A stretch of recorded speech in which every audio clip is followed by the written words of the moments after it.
Welcome back to the Crochet Crowd House, my friends at yarnspirations.com. I'm your host, Mikey. Today is week number 5 and the finale of our study of Reality Blanket. In this particular one, we're going to be finishing off all of the rounds. The final diagram is available on the very next page from here. If you have the paid download, you can find that. And so we're going to work our way through being able to bring this to conclusion, starting off with the color B as in Bob, as we begin round number 39. Next, continue to use your 5mm size H crochet hook to begin. Let's begin round number 39 with the color B as in ball, and this is going to be a half double crochet round. I don't recall, but I think I'm using half double crochet because this color is getting really down to the minimum, so we wanted to use it all up pretty much by the end. So we're going to then slip stitch ourselves into a corner, just like that, chain 1, and you're going to apply 2 half double crochet into the same corner. So in this round, the corners are 2 half double crochet, chain 2, 2 half double crochet. So starting into all of the stitches all the way across, starting in your first one, if you're never sure, look for the legs. And so this is your first stitch, this is second, third, and you're just gonna half double crochet yourself all the way around. So on your corners that you'll have 2 half double crochet, chain 2, 2 half double crochet, and I need you to do this all the way around for round number 39, and I'll be right back in a moment. Finishing up round number 39 and just coming all the way back around and applying 2 half double crochet into the beginning corner, and then chain 2 and slip stitch to the top of the first half double crochet. Okay, get rid of this color. We're moving on to the color C as in cat next for round number 40. So in the latest sections here, we're going to start returning back to these kind of stitches here, nice and quick and easy, so you don't have to burn too much time. And you're just going to start with a standing single crochet in the corner, and then chain 1, and then you know the drill, skip the first one, and then you were going to go in. So I'm just making sure that everything is looking proper for the way that the stitches went in. So here, this right here is part of the chain 1 that does not count as a stitch. So right here is the first stitch, here is the second. So it looks like there's 3 stitches, but there's technically only 2. So people with half double crochet in these stitch longs, that's where they'll end up screwing up, which is honestly where I would screw up too. So we're going to skip 1, single crochet the next, so that helps us to get started properly. Chain 1, skip the next one, single crochet the next. So if your counts are right, you'll be skipping the half double crochet before the corner, and then your corners will be 1 single crochet, chain 2, 1 single crochet. Please complete this round, round number 40. So coming to the end of the round, so you are skipping the last half double crochet before, and then you are going to chain 2 and slip stitch to the first single crochet. So moving on to E as an elephant for round number 41 next. Back to the color E for round number 41, and you're just going to attach with a standing single crochet in the very beginning, and then you're just going to maintain with what you already know. So chain 1, skip the first single crochet, go into the space. You've done this now many times, and I need you to do this all the way around. Your corners will be 1 single crochet, chain 2, 1 single crochet, and I'll see you at the end of this round, number 41. Coming up all the way around, just finishing up, chain 2 and slip stitch to the first single crochet. Get rid of this color and move on to the color D as in dog for round number 42 next. Moving on to number 42 with the color D as in dog, and you're just doing the same thing that you already did. So just attach with a standing single crochet, chain 1, skip to the next chain 1 space, single crochet, and then chain 1, and etc. You'll do this all the way around just like you had been before. 1 single crochet, chain 2, 1 single crochet are your corners like before, and I'll see you at the end of the round in a few moments.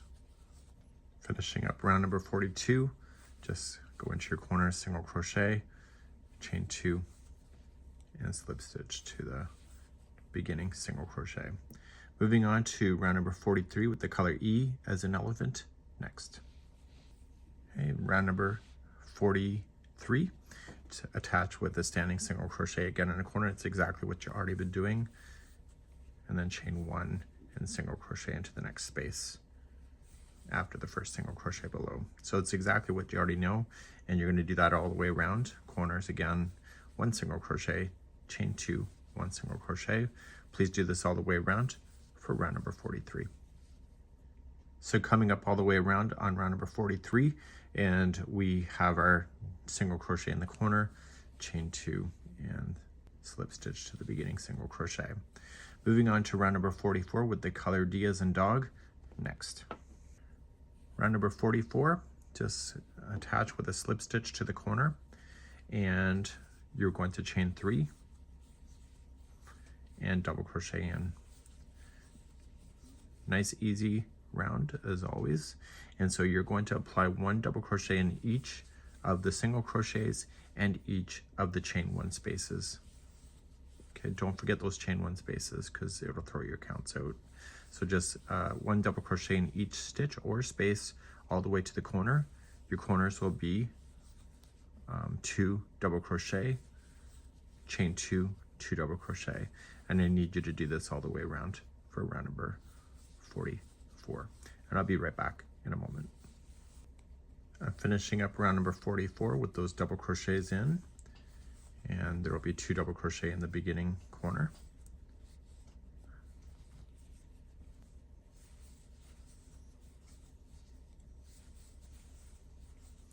Chain 2 and slip stitch to the top of the chain 3. Okay, so let's move on to round number 45 with the color A is an apple next.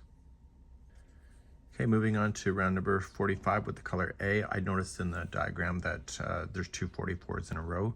So the second one is obviously 45, and then the last round is 46 in the diagram for those that have paid for that.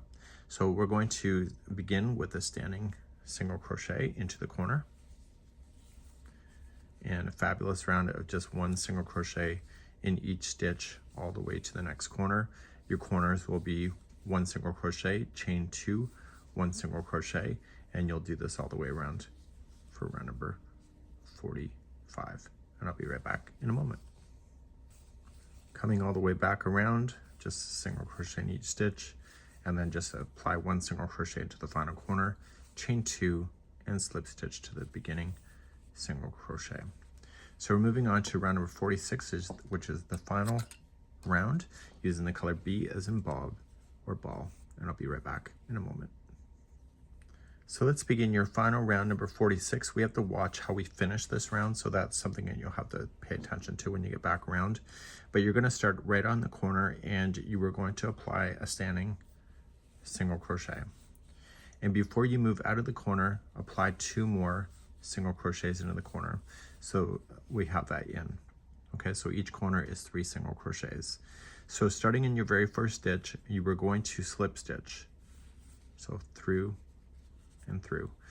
Provide a little bit of extra slack so that you don't over tighten. And this is going to make this round stand in front and thicken up the edge on the side.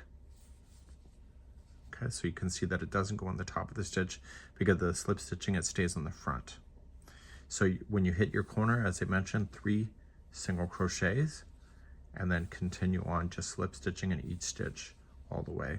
So just be very consistent about that, because you have a tendency with a slip stitch to be too tight. At least I do. I don't know about you, but you can let me know in the comments.